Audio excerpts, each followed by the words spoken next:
Hi, நான் உங்கள் கோவை சாந்தி. எல்லோரும் எப்படி இருக்கீங்க? எல்லோரும் நல்லா இருப்பீங்கன்னு நம்புகிறேன். எல்லோரும் நல்லா இருக்கணும் என்று இறைவனை வேண்டிக் கொள்கிறேன். இன்று நம்ம எதை பற்றி பார்க்க போகிறோம் அப்படின்னு பார்த்திங்கன்னா, விவசாயம். உடனே இதை வீடியோவை கட் பண்ணிட்டு போயிடாதீங்க.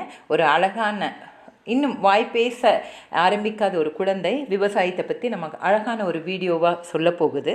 அதை நம்ம பார்க்கலாம். அதுக்கு முன்னாடி, விவசாய குடும்பத்தில் பிறந்தனா விவசாய பற்றி சில வார்த்தைகள் உங்களோட பகிர்ந்துக்கலான்னு இருக்கேன். வாங்க போகலாம் வீடியோக்குள்ளே. உண்ண உணவு, உடுக்க உடை, இருக்க இருப்பிடம் மனிதனுக்கு மிகவும் அவசியம். இவை அனைத்தும் விவசாயத்தின் அடிப்படையில் பெற வேண்டும். உணவு இல்லை என்றால் மனிதனால் உயிர் வாழ முடியாது. விவசாயி சேற்றில் கால் வைத்தால்தான் நாம் சோற்றில் கை வைக்க முடியும். தாலாற்றி தந்த பொருள் எல்லாம் தக்கார்க்கு வேளாண்மை செய்தல் பொருட்டு என விவசாயத்தின் மகத்துவத்தை திருவள்ளுவர் கூறியிருக்கிறார்.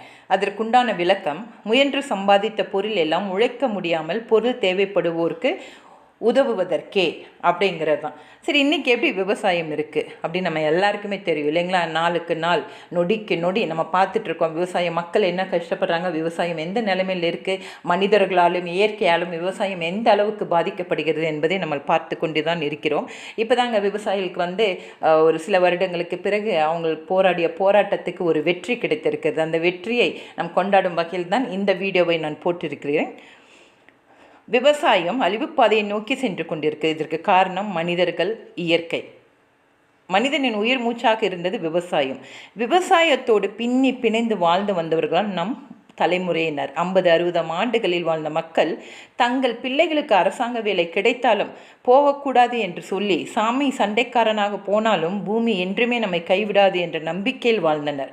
அதனால் அவர்களை அரசாங்க வேலை கிடைத்தாலும் அனுப்பாமல், நம்ம வீட்டில் 4 பேருக்கு வேலை இருக்கும்போது நீ அரசாங்கத்தை வேலைக்கு எதுக்கு போகிற அப்படின்னு சொல்லிட்டு, நம்ம வேலையை பாருடா, 4 காசு சம்பாதிக்கலாம் என்று வாழ்ந்த காலம் மலையேறி விட்டது. இப்போ விவசாய குடும்பத்திலிருந்தே மற்ற வேலைகளுக்கு போக ஆரம்பித்து விட்டனர். ஏன்னா விவசாயோட நிலைமை அந்த மாதிரி மாறிடுச்சு என்றே நம்ம சொல்லலாம். பணத்தை விட நல்ல மனதை சம்பாதித்தவர்கள் தான் விவசாய பெருமக்கள். அதனால்தான் மாதம் மும்மாரி அப்படி கரெக்டாக மழை பெஞ்சுதுங்க. இப்போ மாதிரி இல்லை, தேவையில்லாமல் எப்போ வேணுமோ அப்போ மழை பெய்யறதில்ல, எப்போ வேண்டாமோ அப்போ மழை பெய்யுது, அந்த மாதிரி இல்லை. மும்மாரி கரெக்டாக மழை பொழிந்தது. அணில் தாவாம் 1000 தென்னை உடையோன் 5 மன்னனுக்கு சமம்.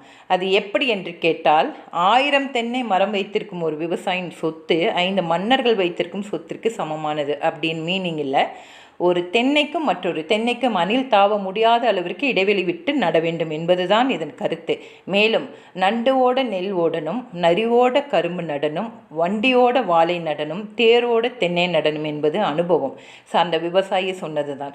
அவர்களுக்கு இந்த சென்டிமீட்டர் கணக்கெல்லாம் தெரியாது. 2 சென்டிமீட்டர் தள்ளி வைங்க, 3 சென்டிமீட்டர் தள்ளி நடவுங்க அப்படிங்கிற கணக்கெல்லாம் அவங்களுக்கு தெரியாது. அது புரியாத புதிர் விவசாயிகளுக்கு. அதனால் நண்டு ஓடி வரும் அளவிற்கு இடைவெளி விட்டு நெல் நட வேண்டும், நரி ஓடி வரும் அளவிற்கு இடைவெளி விட்டு கரும்பு நட வேண்டும், மாட்டு வண்டி போய் வரும் அளவிற்கு இடைவெளி விட்டு வாழை நட வேண்டும், தேர் போய் வரும் அளவு இடைவெளி விட்டு தென்னை நட வேண்டும். அப்படியெனில் 1000 தென்னை மரங்கள் நட எத்தனை ஏக்கர் நிலம் வேண்டும் என்பதை பார்க்க வேண்டும். கைப்படாத குழந்தையும் கால்படாத பூமியும் வளர்ச்சி பெறாது என்பர். நாற்றங்கால் பயிர் என்பது என்ன? நாற்று பாவுதல், தொழிற்கழக்குதல், பரம்படித்தல், வரப்பு மெழுகுதல், சூடடித்தல், வைக்கோல் படப்பு, மாகாணி, வீசம்படி, மரக்கால், கமலை இறைத்தல், சால், வடக்கயிறு, மேக்கா, கடானிக்குச்சி, கொலுசால் போடுதல், நாத்து ஊத்துதல், இன்னும் இது போன்ற நிறைய சொற்களை விவசாய பெருமக்கள் பயன்படுத்தி வந்தனர். மின்னி என ஒரு பயிர் உண்டு, சிறு பயிர். இது மழைக்காலத்தில் வானம் பார்த்த பூமியில் தானாக முளைக்கும் ஒரு கொடி வகை. வாய்ப்பால் வரப்புகளிலும் வளரும். இது பாசிப்பயிறு போல சிறிய அளவு காயுடைய ஒரு கொடி.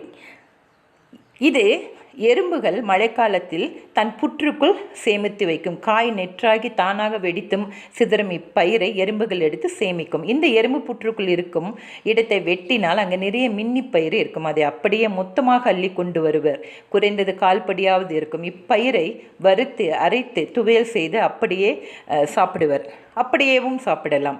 இது உடலுக்கு நல்லது என்பர். இதெல்லாம் எத்தனை பேருக்கு தெரியும்? வாய்ப்பே இல்லை. Pizza, burger, sandwich, juice, cool drinks போன்றவை தான் இப்போது குழந்தைகளின் உணவு பழக்கமாக உள்ளது. விவசாய பெருமக்கள் நிலத்தோடு மல்லு கட்டினர். எரு இயற்கை உரமாக அவர்களுக்கு உதவியது. எரு செஞ்சது மாதிரி இனத்தான் கூட செய்ய மாட்டான் என்று எருவை அவர்கள் புகழ்ந்தனர். அதன் மீது அத்தனை நம்பிக்கை வைத்திருந்தனர். அதனால்தான் உடல் ஆரோக்கியத்துடன் வாழ்ந்தனர். நம் கண் முன்னே 100 வயது வரை கூட நோய் நொடி இல்லாமல் வாழ்ந்த பெரியவர்களை நாம் இப்பொழுதும் பார்க்கிறோம். இதுவே அடுத்து வரும் தலைமுறைக்கு வரலாறாக மாறிப்போகும் இயற்கை விவசாயம் பற்றிய விழிப்புணர்வை இன்றைய தலைமுறையினருக்கு நாம் உருவாக்க வேண்டும். அன்று இஷ்டப்பட்டு விவசாயம் செய்தனர், வழமையான வாழ்க்கையை வாழ்ந்தனர். இன்று கஷ்டப்பட்டு செய்ய வேண்டிய சூழ்நிலைக்கு தள்ளப்பட்டு மன அழுத்தத்துடன் வாழ்கின்றனர். கவிஞர் நெல்லை ஜெயந்தா தனது புது கவிதையில் விவசாய பெருமக்களை பற்றி, அன்று நஞ்சை உண்டு சாகுபடியானது, இன்று நஞ்சை உண்டு சாகும்படியானது என்று வேதனையோடு இந்த காணொளியை கண்டேன். எனது மனதில் முளைத்த சிந்தனை நாற்றுக்களை உங்களின் உயர்ந்த உள்ளத்தில் பதிவிடுகிறேன். வீங்கி வரும் விவசாய வேதனை. சாப்பிடும் கூட்டம் பெருகிக் கொண்டே இருக்கிறது. பயிர் செய்யும் கூட்டம் வயிறுகாய வரப்புகளில் வலம் வருகிறது. விளைவித்தவன் விரல்கள் வீங்கி விக்கி நிற்கிறான். வாங்கி விற்றவன் விரல்களுக்குள் அடக்க முடியாமல் பணத்தை எண்ணுகிறான். காத்து கிடந்தவன் கன்னங்களில் குழி விழ, கண்களில் வறட்சி வந்து கண்ணீர் கூட மிச்சமில்லாமல் எச்சமாய் வயலோரும் வரப்போடும் ஆங்காங்கே கிடக்கிறான்.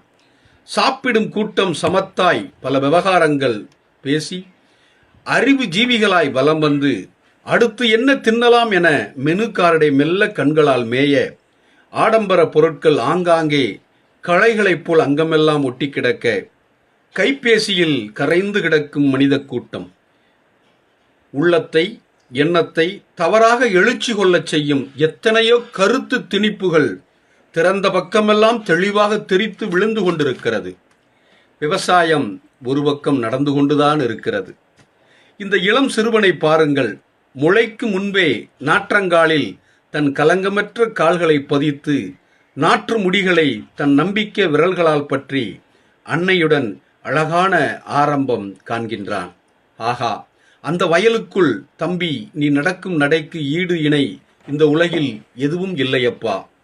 பால்குடி மறக்கும் முன்பே பாரத குடிமக்களுக்கு உணவளிக்க உழவுக்குள் வந்த உயர் மாமணியே, உனக்கு கோவணம் கூட இல்லையப்பா. விவசாயத்தை பற்றி கவலையே படாத கூட்டத்தை விட நீ குபேரனப்பா. தங்கமே, உன் பிஞ்சு விரல்கள் நம்பிக்கை தருகிறதப்பா. படிக்க போகும் முன்பே பயிர் தொழில் பழக வந்த நீதாண்டா வருங்கால எஜமானன். ஆமாம், படித்த கூட்டம் கையேந்தி நிற்கும் காலம் ஒருவேளை வந்தால் அது விவசாயிடம்தான் நிற்க வேண்டுமோ? சேரும் சகதியும் உணவை தரும் உயிரிடம் அல்லவா? உணவை தர உழைப்பவன் உயர்ந்தவன், அவன் உயிர்களுக்கு பொதுவானவன். தம்பி, வருங்காலத்தில் நீ யாராக வருவாய் என்பது எனக்கு தெரியாது. ஆனால் விவசாயத்தை விட்டுவிட மாட்டாய், நம்புகிறேன்.